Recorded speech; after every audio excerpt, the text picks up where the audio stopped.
सरफराज नवाज पाकिस्तान के one of the greatest fast bowler, swing, seam, पता नहीं क्या क्या इनके पास इतने रिकॉर्ड्स रहे। Sarfaraz ji, welcome to the show. Hindustan में आपका बहुत बहुत स्वागत है इंडिया इंडिया न्यूज़ के शो पे। Thank you. सरफराज साहब, आपने काफ़ी क्लोजली पिछले 4 दशक में देखा है, 4 जनरेशन्स आपने देखी हैं क्रिकेटर्स की, मे बी 6। आपको बुमराह बड़ा पसंद आया हिंदुस्तान की तरफ से, जिस तरह से उसने बॉलिंग की है। ऐसी क्या खासियत है आपको लगता है कि वो लड़का बहुत आपको इतने समय के बाद कोई एक इंडियन बॉलर पसंद आया? देखें, बुमराह जी जो हैं, बीच में तो उनकी इंजरी हो गई थी और काफ़ी देर वो इंजर्ड भी रहे हैं। उसके बावजूद ही हैज़ वर्कड हार्ड और उसके बाद वो उससे भी बेहतर बॉलर बन के आया।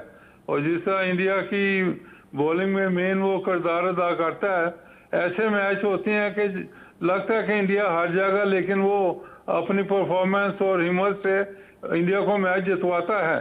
उसकी लाइन और लेंथ मैं कहूँगा बड़ी ज़बरदस्त है। नए गेंद से भी वो लाइन और लेंथ अच्छी रखता है। उसके बाद फिर वो बैट्समैन को समझ के बॉलिंग करता है कि बैट्समैन फ्रंट फुट का है, बैक फुट का है, हुकर है या कट मारने वाला है, तो वो इसको गेज करके तो बड़ी जल्दी समझ जाता है। और उसके बाद फिर आखिरी नमाज में जो उसके यॉर्कर हैं, वो ये मतलब के तारीफ के काबिल हैं कि बहुत ही आउटस्टैंडिंग यॉर्कर। उसमें तो फिर वो आखिर में रन ही नहीं देता और बैट्समैन की जो मुश्किलात हैं वो बढ़ जाती हैं, जो इंडिया के लिए बड़ी खुशी की बात होती है कि इंडिया उसकी वजह से काफ़ी मैच जीता है। जी जी जी सरफराज साहब, एक बात और आपसे पूछनी है।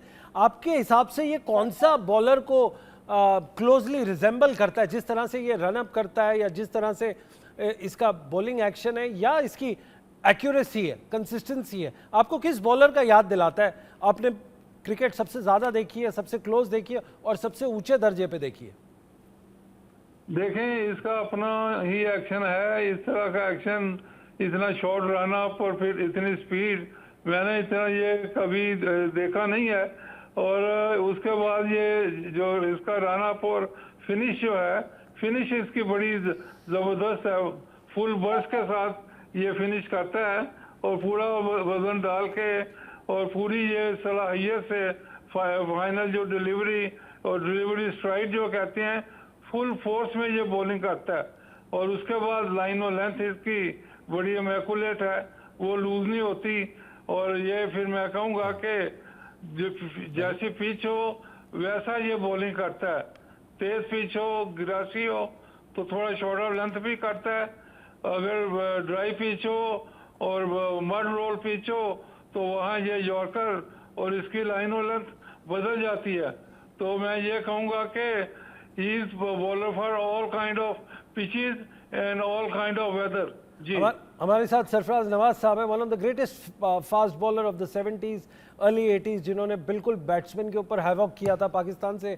अभी इस वक्त हमारे साथ लंदन से जुड़े शहजाद अल्ताफ, जो आप 1996 का वर्ल्ड कप खेले, कैसी इंपॉर्टेंस होती है जब इतना बड़ी शख्सियत, आप सुनते थे सरफराज साहब के बारे में, ग्लोबली क्या नाम होता था आपका, क्योंकि पाकिस्तान से आप भी वाबस्ता रखते हैं और सरफराज साहब वहीं से हैं, तो क्या इम्पैक्ट होता था सरफराज साहब का वर्ल्ड क्रिकेट पे?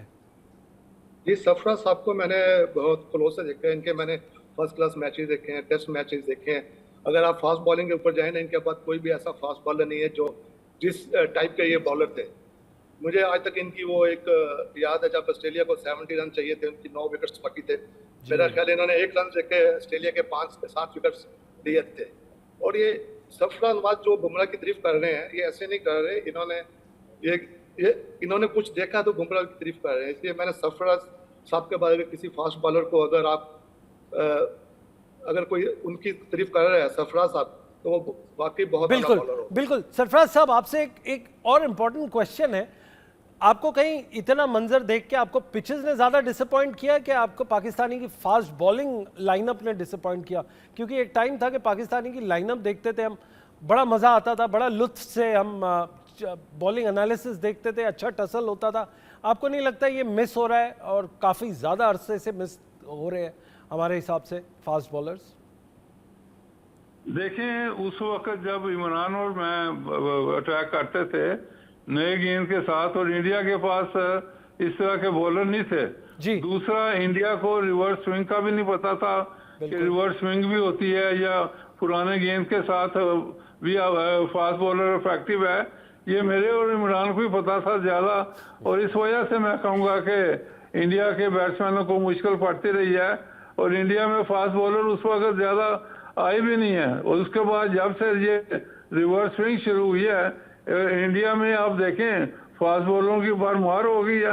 हर जगह पे देखें कि क्योंकि ये जो रिवर्स स्विंग है ये फास्ट बॉलर को पुराने गेंद से भी इनकरेज करती है। वरना तो पहले नया गेंद भी आप देखें बिशन और उसके बाद दूसरे आपके बॉलर जो थे गेंद को जमीन पे रगड़ के पुराना करके बॉलिंग शुरू करते थे, क्योंकि फास्ट बॉलर का फुकदान था इंडिया में। तो अब तो मैं कहूँगा कि अब आपके सिराज भी इम्प्रूव कर गए हैं और उसके बाद और भी कई बॉलर आपके पास आ गए हैं। रिस्पेक्टफुली सवाल ये है आपसे कि आपको कहीं ये मंजर देख के दर्द और दुख तो नहीं होता कि इतने बड़ी बड़ी लेगेसी आप लोगों ने जो दुनिया को दी है रिवर्स स्विंग की, माफ़ करना इस वक्त पाकिस्तान में ऐसा कोई बॉलर नहीं है जो टॉप 10 में इस वक्त अवेलेबल हो या टॉप 5 इकोनॉमी में अवेलेबल हो। तो आपको कहीं दुख नहीं होता कि जो क्रिएटर्स ऑफ फास्ट बॉलिंग है वो जब देखते हैं लाइनअप में तो कहीं ना कहीं आपको लगता होगा कि काश मेरे से ही सीख लिया होता कुछ बच्चों ने? नहीं, इनका जो मेरा ख्याल है कि वो अब्दुल कादर मरहूम ने बताया था कि ये गेंद को गॉश करके फिर रिवर्स स्विंग करते थे, तो ये नेचुरल इनके पास नहीं। अब अंपायर जो है वो 2 गेंद लग जाती हैं ओडीआई में तो गेंद जल्दी पुराना नहीं होता, और उसके बाद फिर हर ओवर के बाद अंपायर के पास गेंद आ जाता है। तो ये एक चीज़ तो इनकी ये ख़त्म हो गई है कि जो ये गॉश करते थे और गेंद पुराना हो जाता था।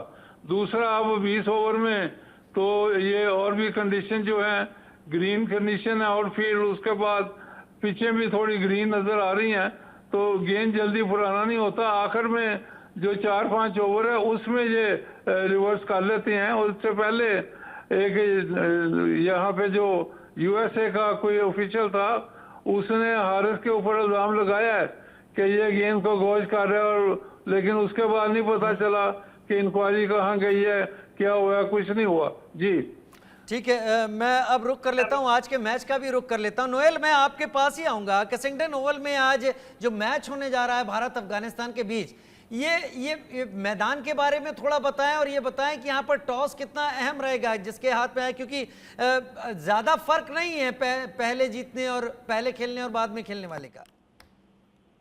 जैसा मैं पहले भी कहा हूँ कि किंग्स जो बारबाडोस की विकेट है थोड़ी सी बहुत टर्न होने का चांस है सेकेंड हाफ में और later part of the first inning also. मैं इसलिए कह रहा हूँ कि विकेट जो है ड्राई होते क्या होने का चांस है। वेदर काफी हॉट रहता है उधर, एंड ओवर दैट यूज भी काफी हुआ है। कंटिन्यूस मैचेस हो रहे हैं बारबाडोस में, बैक टू बैक मैचेस हो रहे हैं, तो उनके पास काफी विकेट्स हैं जहाँ पर आप एक नई विकेट मिले, जहाँ एक हार्ड विकेट मिले। तो आई थिंक ये रीयूज विकेट्स मिलते हैं उधर बारबाडोस में, बिकॉज उनके पास शायद 4 to 5 स्ट्रिप्स रहेगा मोस्टली। तो आई थिंक ये आउटफील्ड थोड़ी बहुत सैंडी टाइप रहेगा, इट्स नॉट लाइक अपना लश ग्रीन या इट वैसा नहीं रहेगा, थोड़ी बहुत ऊपर नीचे होगा। But overall the ground atmosphere जो है पब्लिक के फैंस के वजह से वो एक क्रिएट होता है एटमॉस्फेयर, क्रिकेटिंग एटमॉस्फेयर जो लोग आते हैं देखने के लिए। आई थिंक ये एक मैच होएगा जो काफी लोग आएंगे, इंडियंस काफी भरे हुए उधर बारबाडोस में एंड वेस्ट इंडीज में। I think they will travel to ये मैच देखने के लिए, and I find that toss काफी इंपॉर्टेंट रहेगा। आई थिंक जो भी टॉस जीतेगा, I think they will use the wicket first, क्योंकि जो विकेट पहले रहता है थोड़ा बहुत बॉल आने का संभावना है, it may come up. So I think जो भी टॉस जीतेगा, I think they will use it. Second batting करना शायद थोड़ी सी डिफिकल्ट होने का चांसेस है, थोड़ी डिफिकल्ट। शहजाद भाई, आपको क्या लगता है, चेस करना ज्यादा बेटर रहेगा या टारगेट सेट करना बारबाडोस केसिंगटन पर? नहीं, मेरा भी यही ख्याल है कि जो भी टीम टॉस जीतेगी वो बैटिंग नहीं करेगी, क्योंकि अभी तक उनके ज़हन में अभी तक वो यूएसए वाली पिचेस बैठी हुई हैं। जो भी टीम टॉस जीतेगी वो फील्डिंग करेगी पहले और टारगेट चेस करेगी। वेल, इसके बाद एक और इम्पोर्टेंट सवाल है सर, आपको लगता है अब हम बैक टू सिविलाइजेशन आ गए हैं? क्योंकि कल 180-90 रन के वापस उसके अंदर आ गए, ताबड़तोड़ क्रिकेट होने लगी है, विकेट्स लेने लगी हैं, और मोर इम्पोर्टेंटली आपका सुपर सनराइजर्स वाले जो क्लासेंस एंड डीकॉक्स ऑफ द वर्ल्ड थे वो वापस आ गए अपने फॉर्म में। मिट्टी बदल गई क्या अमेरिका हाँ। से वेस्ट इंडीज में? आज सब बदलेगा सर, सब बदलेगा। आज विराट कोहली साहब का भी बैट खुलेगा, शर्मा का भी खुलेगा, रोहित का भी। आप देखिए आज टोटली डिफरेंट होगा, लेकिन फिर भी जो भी है ये 20 ओवर का फॉर्मेट है, तो हमेशा जो टीम होती है ना वो यही चाहती है कि हम लोग टारगेट चेज करें। वेल, एक और इम्पोर्टेंट बात, आपको लगता है अभी छक्के चौके ज्यादा लगेंगे या बैट्समैन डोमिनेट तो कर ही रहे हैं, बट आपको लगता है बॉलिंग की स्किल भी आएगी? क्योंकि कल साउथ अफ्रीका वाला मैच इसका गवाही है। आप ये भी देखिए, 2 स्पिनर्स खेले, शम्सी और महाराज ने जाके खेला, तो इसको लगता है आपको नॉल स्पिनर्स भी आएंगे इसके अंदर? कल हम बात कर ही रहे थे इस बारे में। बिल्कुल, मैं कल भी कहा था, आज भी कह रहा हूँ, आई थिंक शिवम दुबे को ड्रॉप करने का चांसेस है और कुलदीप को खिलाने का काफी उम्मीद है, because I think they will add that extra flavour to the bowling attack, और because Kuldeep is been wicket taking bowler all the time India के लिए, and I find that Rahul और रोहित काफी सोच समझ के आई थिंक ये डिसीजन लेंगे, because not only a flavour रहेगा but you know he will be a great performer, और काफी विकेट्स ले चुके हैं T20 फॉर्मेट्स में। आई थिंक कुलदीप का चांस है, अगर इन केस शिवम ड्रॉप पे, आई think they can, other option भी है उनके पास, वो है Ravindra Jadeja, because he can bat also. तो आई थिंक ये ऑप्शन ओपन रख के शायद एक 11 बनाएंगे आज। चलिए सुनील, समअप कर दीजिए बस जल्दी से, क्या आज फटाफट क्रिकेट में धुआंधार चौके छक्के देखने को मिलने वाले हैं? 2 चीजें जरूर गारंटी है, एक आपको बैटिंग डोमिनेट करेगी, बट उसके साथ साथ एक मुंह तोड़ जवाब बॉलिंग भी देगी, जो बहुत देर से यूएसए में हावी थी, बट अब होगा इक्वल। आप नाम नहीं ले रहे हैं कंट्री का, मतलब ये अफगानिस्तान भी कर सकता है। बिल्कुल कर सकता है, बिल्कुल कर सकता है, और यही बात है, हम यहाँ इस बात को मान रहे हैं कि क्रिकेट अब धुआंधार फॉर्मेट में है। बहुत शुक्रिया शहजाद भाई आपका, नोएल डेविड आपका हमारे साथ जुड़ने के लिए। All Kalra book of records हमारे साथ हमेशा बने ही रहते हैं। फिलहाल एक छोटा सा ब्रेक इस खास प्रोग्राम में, जल्द हाजिर होते हैं।